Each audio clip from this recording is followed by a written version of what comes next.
আজ আমরা মনে করি আরো তো লম্বা সময় বাকি। আরে ভাইয়া, যদি লম্বা সময় না পান, আর অথবা লম্বা সময় পাইলেন কিন্তু লম্বা সময় ধোকায় খাইয়া রইলেন, বয়স তো ঠিক আছে 70, তা আপনি তো লম্বা সময় পাইছেন কিন্তু এখনো যে বিড়ি খান। বয়স তো 70, হায়াত তো লম্বা পাইছেন, কিন্তু 70 বছর বয়সেও আপনি যে নিকৃষ্ট গালি দেন কথায় কথায়। বয়স তো পাইছেন 70 বছর, এখনো তো কিস্তি সুদ ছাড়তেছেন না। বয়স তো 70 বছর, এখনো মহিলা দেখলে, নারী দেখলে, নাটক সিনেমার নর্তকী দেখলে হা করে তাকায় থাকেন। অসভ্য বদ অভ্যাস, বুড়ার শরীর হাড্ডি, গোস্ত নাই, হাড্ডি বলতে কিছু নাই। কই লোভ তো নারীর গেল না? তাইলে হায়াত তো পাইছিলেন, সময় তো লম্বা পাইছিলেন। ওই দেখো, ওই আরেক বেয়াদব, ওই মাদ্রাসার ছাত্র, খুব সম্ভব দেখেন, রুমালওয়ালা, টুপিওয়ালা, পাঞ্জাবিওয়ালা, নিশ্চিত অভিভাবক হোক বা কারো একজন থেকে এই মোবাইলটা আনছে চালাকি করে, এখন এখন এখানে বসে বসে অসভ্যতা করতেছে। বেটা উঠে যাও, তুমি উঠে যাও, এই অপদার্থকতা কার বেটা। রুমালওয়ালা মাথা নোয়াইলে আল্লাহ থেকে মাথা নোয়াইবা কেমনে? আসমানওয়ালার থেকে মাথা নোয়াইবা কেমনে? অপদার্থ। জি বাবা, চলেন।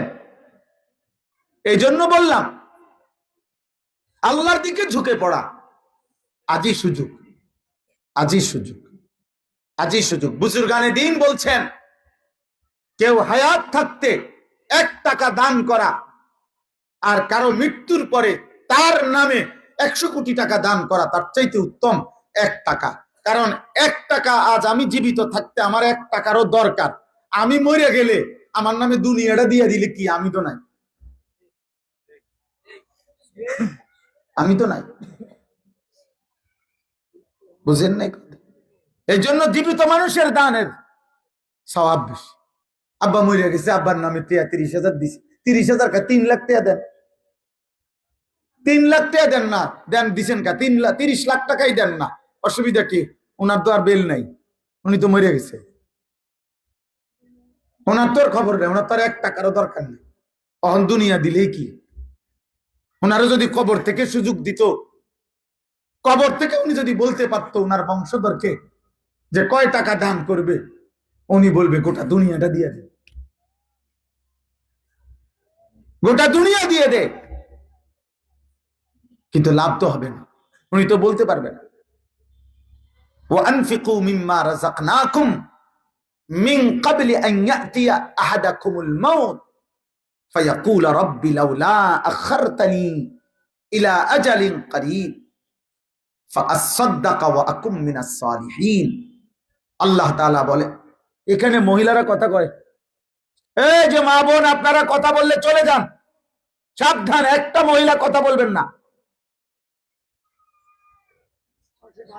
একজনও কথা বলবেন না, কথা বলবেন না, আমি নিষেধ করলাম। বোন, পাশের বাড়িওয়ালা বোনকেই বললাম, আপনি মাইকের যদি আওয়াজ শুনে থাকেন, মা কথা বলেন না, আজকের জন্য একটু কষ্ট করেন, মাহফিলের বরকত হবে, আপনারও বরকত হবে। জি, তো বলতেছিলাম যে এটা জরুরি আমাদের, আমাদের এই যে প্রতিনিয়ত মাহফিল হয় দোস্ত, প্রত্যেকটা মাহফিল, ছোট বড় প্রতিটা মাহফিলের মূল মাকসাদ আখিরাতের ফিকির। এই নাই তো প্রদর্শনী দিয়া কোনো লাভ নাই। বক্তা 18 জন আনলাম, আপনার একজনের পর একজন উঠলো, কেউ হুঙ্কার দিল, কেউ জঙ্কার দিল, কেউ সুর দিল, কেউ টান দিল, কেউ উড়াইয়া লাইলো, কেউ স্লোগান দিয়া লাইলো, এখান থেকে আমেরিকার ঠিক হয়ে যাবে, হইতো না। এত সোজা না, এত সোজা না, এত সোজা না, এত সোজা না। বরং ওই আসমানওয়ালা রবের সাথে সম্পর্ক যাদের মজবুত, তাদের শব্দে, তাদের আওয়াজে, তাদের রাত গভীরের চোখের পানি তো দুশ্মনের তসনস মসনদ তসনস হয়ে যায়। আমরা কিতাবে পড়ছিলাম, তাতারিদের আমলে একবার এক মহান বুজুর্গ আউলিয়া তো নাস্তা খাইতেছিলেন, তখন ওনার কাছে বলছে, হযরত, তাতারি মানে একটি দুর্ধর্ষ জাতি, যারা মুসলমানদের উপরে জুলুম করেছিল অনেক, তো তারা বাগদাদের মধ্যে চলে আসতেছে, অলরেডি বাগদাদের রাস্তা ধরছে, আপনি আল্লাহর কাছে একটু দোয়া করেন। তখন ওই হযরত আপনার ওনার সামনে যে পানির গ্লাস ছিল, গ্লাসটা যেখানে ছিল উনি শুধু ওই গ্লাসটা হাতে নিয়ে ওইখান থেকে এখানে আরেক দিকে সরাই দিছে। এই শুধু এই দূর করে আবার আর কোনো কিছু বলে না। কিছুক্ষণ পরে খবর আসছে ওরা অন্য দিকে চলে গেছে, উনি শুধু সরাই দিছে। হযরত সুফিয়ান সৌরি রহমতুল্লাহ আলাইহি বিশ্ববিখ্যাত বুজুর্গ ছিলেন। উনি বাগদাদের খলিফার বিরুদ্ধে আল্লাহর ঘর কাবায় মক্কায় থাকাকালীন একটা ফতুয়া দিছিলেন রাষ্ট্রীয় সিদ্ধান্তের বিরুদ্ধে। তো বাগদাদের খলিফা তখন রওনা দিছে, বাগদাদ থেকে মক্কায় আসবে, আয়েশা সশরীরে সুফিয়ান সৌরিকে শাস্তি দিবে, বিচার করবে। তো যেদিন আরবের সীমানার কাছাকাছি আসবে তখন ওনার কাছে খবর পৌঁছে, তখন উনি কাবা ঘরের সামনে একজন সাগরিদের গায়ে হালকা হেলান দিয়ে বিশ্রাম করতেছিলেন। ঠিক এই সময় কেউ একজন আয়েশা বলছে, হযরত, আপনার বিরুদ্ধে বিচারের উদ্দেশ্যে বাগদাদ থেকে খলিফা কাছাকাছি চলে আসছে, উনি নিজে আয়েশা আপনাকে বলছে মক্কায় বিচার করবে আপনার, আপনি সরকারের রাষ্ট্রের এই সিদ্ধান্তের বিরুদ্ধে ফতুয়া দিলেন কেন? হযরত সুফিয়ান সৌরি উঠছে, উইঠা আল্লাহর ঘরের গিলাফ ধরছে, গিলাফ ধরে এই মহান বুজুর্গ শুধু আল্লাহকে বলছে, আল্লাহ, ও যদি মক্কার সীমানায় ঢুকে তা আপনার সাথে আমার আর কোনো বন্ধুত্ব থাকবে না, কথা হবে না। আবার শুয়ে গেছে।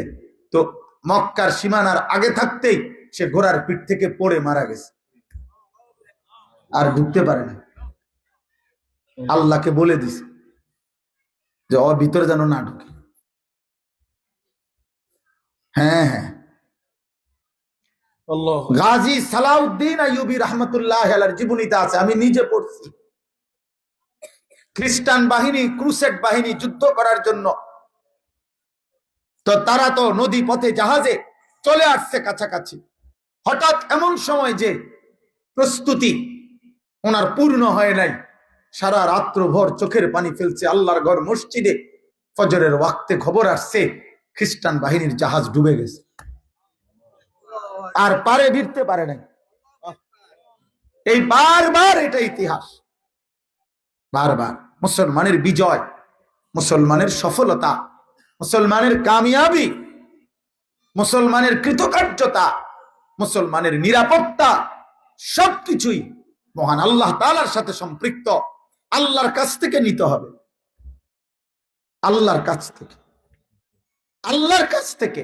আখিরাত ভুলে গিয়ে, কোরআন ভুলে গিয়ে, সুন্নাহ ভুলে গিয়ে, অথবা যেই কোনো সময় যেই কোনো প্রয়োজনে আধুনিকতাকে জায়গা দিতে গিয়ে, দুনিয়ার মানুষের বুদ্ধিকে জায়গা দিতে গিয়ে আল্লাহর কোরআনকে কাটছাট করা, রাসূলের সুন্নাহকে কাটছাট করা, ইসলামের কোন বিধানকে কাটছাট করে বাতিলের দুশমনের কোন আধুনিকতাকে জায়গা দিয়ে যারাই আপনার ইসলাম প্রতিষ্ঠার স্বপ্ন এই পৃথিবীতে যে কোন অঞ্চলে দেখবে, খোদার কসম 100 বছর না 1 লক্ষ বছরও কামিয়াব হবে না, সফলতা আসবে না।